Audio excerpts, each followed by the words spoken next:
Imágenes imborrables de la memoria de los peruanos.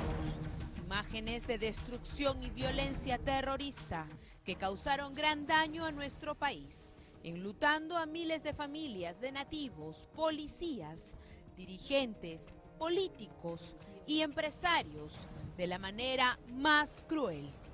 Sin embargo, aunque suene irónico y sorprendente, un gran número de condenados por este delito recobró su libertad durante el gobierno del presidente Alejandro Toledo.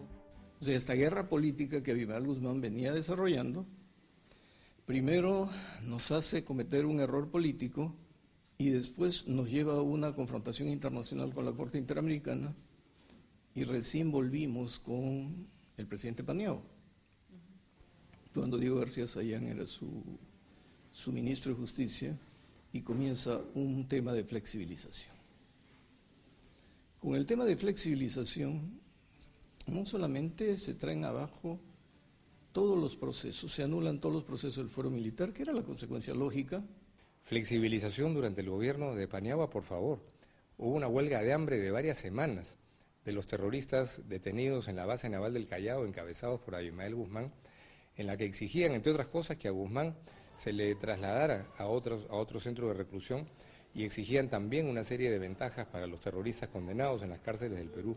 Se resistió y sin necesidad de que muriera nadie. Con ellos, muchos de los sentenciados por terrorismo acudieron a la Corte Interamericana de Derechos Humanos, exigiendo reparaciones al Estado peruano por haber sido juzgados, según ellos, injustamente. En la época del presidente Paniagua y Toledo fundamentalmente, donde el Estado se allanaba a todo lo que decían, a todas las denuncias en la Comisión Interamericana. Y nunca estableció un staff de defensa del Estado como sí lo establecieron ellos. Por lo tanto, allí se fijan indemnizaciones millonarias. En algunas oportunidades lo que se ha podido demostrar es que hubieron violaciones a los derechos humanos, y los derechos humanos los tenemos todos, incluso quien pueda ser responsable por terrorismo, por pertenencia a grupos subversivos. Si se ha actuado de una forma en que esos derechos fueron vulnerados, un tribunal internacional no puede de ninguna manera mirar para un costado y decir que no corresponde una indemnización. Yo no estoy en contra de que si haya habido un abuso se pague por eso, pero el hecho es que no puede, que tiene que ser algo realista, y estos se han ido al total, a lo que yo tengo aquí, que fue hasta fines del gobierno que estuve, eran cerca de 25 millones de dólares que se habían pagado de bonificación. Entre los casos más sonados está el de la estadounidense emeretista Lori Berenson, quien preparaba el atentado terrorista contra el Congreso. Esta mujer recibió $30.000 gracias a un fallo de la Corte Interamericana de Derechos Humanos, emitido en noviembre del 2004. Jaime Castillo Petruzzi es uno de los chilenos que perteneció a los altos mandos del MRTA. Estuvo relacionado a las muertes de empresarios secuestrados por su organización criminal. La Corte Interamericana de Derechos Humanos ordenó que el Estado le desembolse $10.000 a Castillo Petruzzi como reparación.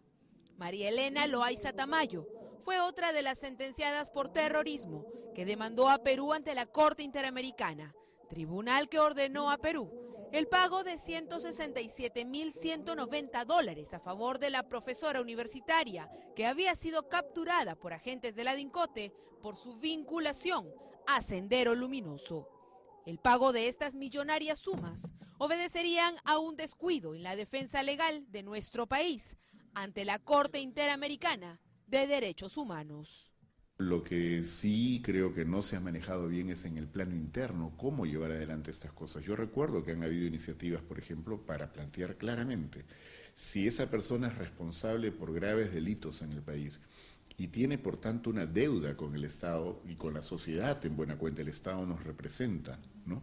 Entonces, no hay por qué pagarle si no ha pagado a su vez esa deuda, de manera que eso se puede compensar y no tendría que haber habido ningún desembolso ni un egreso, digamos, de los escasos recursos que se manejan en el país para tener que atender ese tipo de compromisos. Creo que ahí lo que ha faltado es un poco de creatividad y en algunos casos también una mejor defensa por parte del Estado peruano.